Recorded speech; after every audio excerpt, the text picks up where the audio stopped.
Sema wao hawataki uchaguzi mpaka tufanye marekebisho ya sheria za uchaguzi. Tumefanya marekebisho, na nataka niwaambie marekebisho yaliyofanyika. Sheria 3 zimefanywa marekebisho. Sheria moja ni ya uchaguzi wa rais, wabunge na madiwani. Sheria nyingine ni ya tume ya uchaguzi. Sheria nyingine ni ya vyama vya siasa vinavyosimamiwa na msajili wa vyama. Mambo waliokuwa wanayalalamikia: moja, wanasema tume ile inateuliwa na rais moja kwa moja, kwa hiyo sio huru. Tukasema hamna taabu. Sheria mpya wabunge wakaunda kwamba tuweke kamati mahususi ili mtu anayetaka ukamishina wa tume ya uchaguzi aombe, na ipo hiyo, inaongozwa na jaji mkuu na jaji mkuu wa Zanzibar na watu kutoka tume ya binadamu ya haki za binadamu na utawala bora.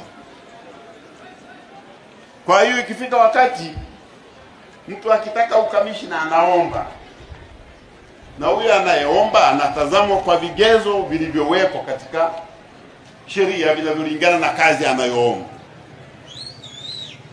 Hiyo kamati ipo. Maana yake ni kwamba mamlaka ya rais yamepunguzwa. Zamani alikuwa anaweza kuteua tu wewe na wewe na wewe muwe tu. Sasa hivi hawezi, mpaka kamati ya usaili iwasaili, alafu nimwambie rais unahitaji watu 5, tunakupa 8, chagua 5. Hayo ni mabadiliko makubwa. Haya, wakasema madedi wanaiba kura. Hawa wakurugenzi wa halmashauri hawawataki wasimamie. Walienda mpaka mahakama ya Afrika ya Mashariki kupinga madedi tu. Sheria mpya imewaondoa madedi. Imesema sasa tume itakuwa inateua watumishi wa umma waandamizi. Na watumishi wa umma waandamizi si wote wanateuliwa na rais hapa hiyo. Ukienda vyuo vikuu utawakuta watumishi wa umma waandamizi, watu wasomi, lakini hawateuliwi na rais, wanateuliwa na mabodi ya vyuo vyao, na wanakuwepo kwa ajili ya usomi wao. Wakiteuliwa watu wa namna hiyo, na hasa watumishi wengine wa serikali waaminifu, wanasimamia uchaguzi. Madedi waliokuwa wametamkwa kwenye ile sheria ya zamani wakaondolewa. Sasa hayo ndio mabadiliko makubwa ambayo yamefanya. Sasa imekuja hoja mpya, mmeisikia na nyinyi, ila inasemwa kwa Kiingereza. Inasema no reform, no election. Eti wanataka mabadiliko zaidi ya yale yaliyokushafanywa na bunge. Sasa tunawauliza, wabunge ndio wenye kazi ya kufanya mabadiliko ya kisheria. Wabunge nao ikifika tarehe 27 mwezi wa 6 wanarudi kwetu, tunakuwa raia kama wao. Sasa walazimishe wake na mzee Kishimba hawa na Cherahani, kwanza pressure iko juu.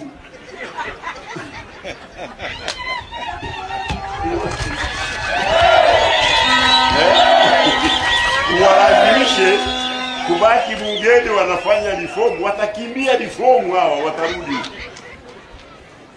Hawapo, wamemaliza muda wao. Kwa hiyo wanasema mambo ambayo hayawezekani. Unajua, unaweza ukasema mambo hayatekelezeki, hata wenye akili wakasema hivi, anasema nini huyu naye? Sasa hilo wametoka, wanasema lazima tufanye reform. Tunauliza reform ipi? Tumeshafanya mengine, sikuyasema tumefanya.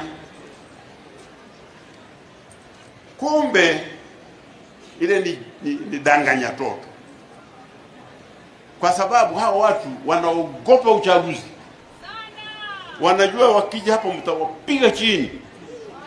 Walizoea kudanganya, sasa udanganyifu mwisho. Sasa ni timu ya mpira inayoweka mpira kwa pani.